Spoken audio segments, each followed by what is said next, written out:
St. John? Like, what was the inspiration behind this character? Well, a few things. He's broken. So you saw from a couple of trailers that we've released that he's lost someone and it's scarred him in a way. And it's like Jeff would like to say, everybody loses people, in these kinds of end of the world scenarios. So what's particular about Deacon though is that he was an ex-member of an outlaw motorcycle club.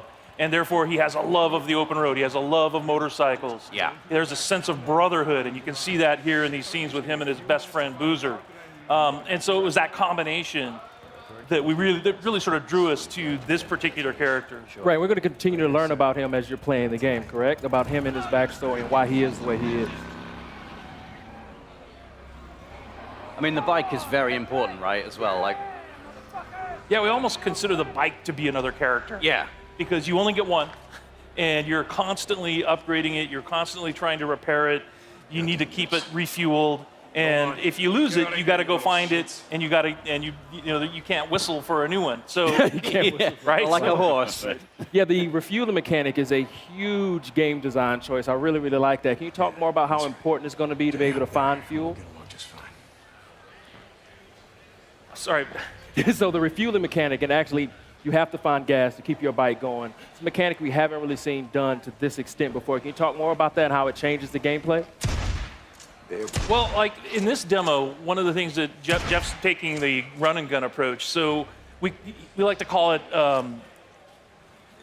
sandbox combat. So basically what you can do is you can run and gun, you can stealth your way through, and your goal here is to get and find a bike part, right? So you're here actually for kind of a trivial reason. You've risked your friend's life to come and get a part for your bike.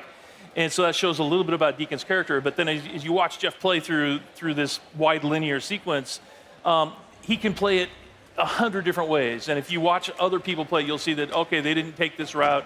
They didn't stop and check the trunk of this police car. And those are kind of like our treasure chests throughout the world. So you're always on the lookout for those because that's how you're going to find ammo and health kits. And then you're seeing one of our stealth mechanics here. If you're quiet, if you crouch walk and you walk up behind an enemy, then you have the opportunity for a stealth takedown. And what can you tell us about the Freakers? Because they're quite unique. And we've seen, a fair few undead enemies in video games before. What makes the Freakers unique? And what was your decision-making behind making them the way they are? They're alive. They're alive. Yeah, they're not zombies, they're alive. And so that sounds trivial, but it's not, because it basically means we have a full day-night cycle in the game. Right. And they have things that they do. There's an ecosystem, and they have to eat, they have to drink, they have to hibernate. And so you will find them, like in this scenario, you'll see that there's some nests, and Freakers build nests for reasons you discover while you're playing the game. And then you can take those nest zones out in order to free up fast travel routes. So it becomes part of the metagame. But Freakers are evolving. They're living creatures who have been affected by this virus, and there's several different types. And some of our trailers you've seen, we've shown the Screamer, which is a female that can have sort of alarm system that will bring in more Freakers. Right. We have the infected bear, so it infects animals. In our last trailer, we showed mountain lion and the crows. Right, so you have so it's just. It's a wide variety of challenges for the player, and like we said, the world comes for you, and that's part of it. Is that these creatures are always after you, and at night they're stronger. Yeah. If it starts raining, they become stronger. But I've seen in previous trailers Deacon actually utilizing the Freakers as a weapon against his enemy as well. So you can actually use them to your advantage as well as the environment itself. Yeah, absolutely. We call it the Freakosystem. So in this scenario, there's not a lot of chance for that, but if he were fighting Marauders or Rippers, then he could find a nearby swarm. It's an open world, so you can just explore. You can find other tools like a swarm or a Freaker bear, and you could bring them into an enemy camp and watch the sort of mayhem that happens. I guess you've got to be careful, though. You don't get kind of sucked into it. Yeah.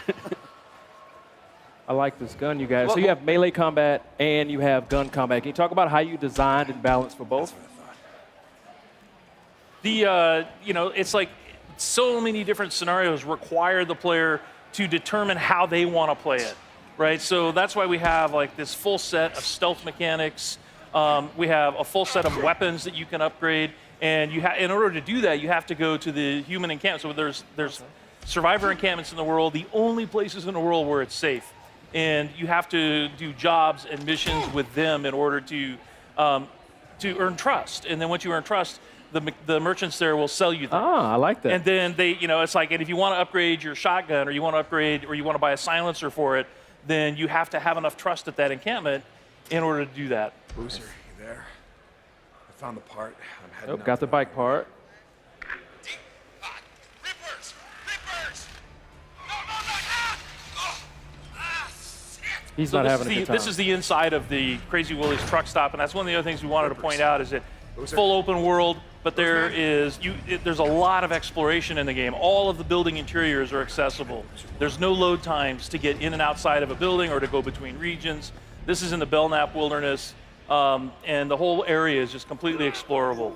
And then these are the Rippers that I mentioned earlier. So these are one of the cults in the game. Tats are dead symbols of a dead man.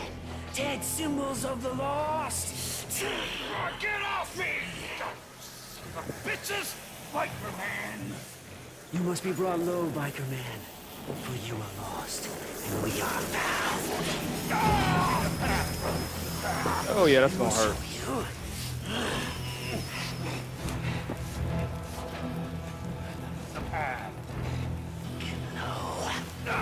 Get low! Low! So you can see they're not very friendly. No. You've talked about having freedom in terms of how you approach missions. So you can approach them stealthily. You can go in all guns blazing if you want to. What kind of freedom do you have in terms of the mission structure, in terms of the story? Bitches, get off! Do you get to make story choices in the game, or is it like sort of like a linear narrative path you're going to be taking?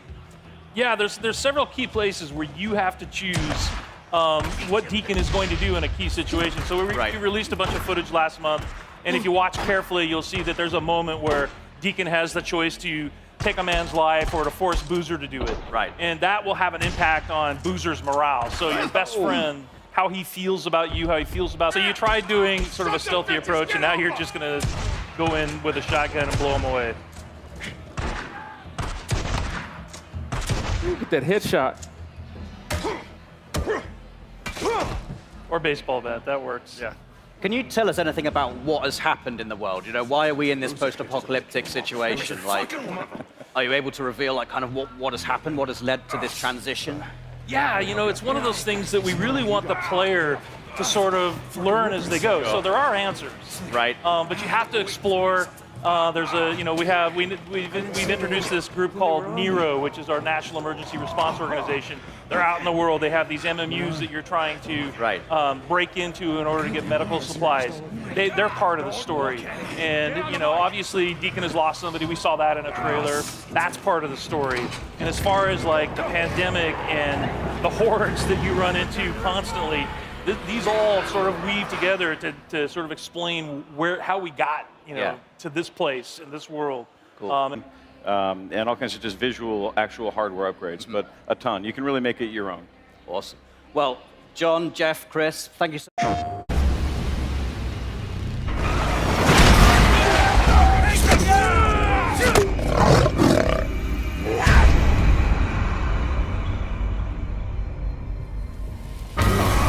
Get low, Boozer! Low hit the pad! Low, brother! You or Boozer have a run-in with RIP the last couple of days? Why? One of my men escaped a Ripper camp, got tortured, like they always do. But this time they kept asking me if you knew about it. 2 bikers, 2 men. The Ripper called them mongrels. If you ask me, you got a price on your head.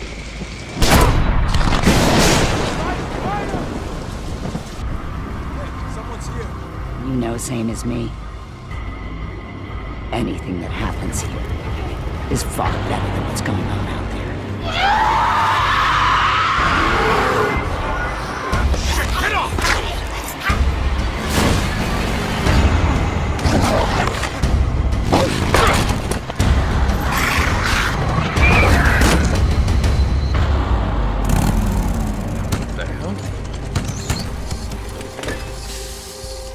Perfect. Just perfect.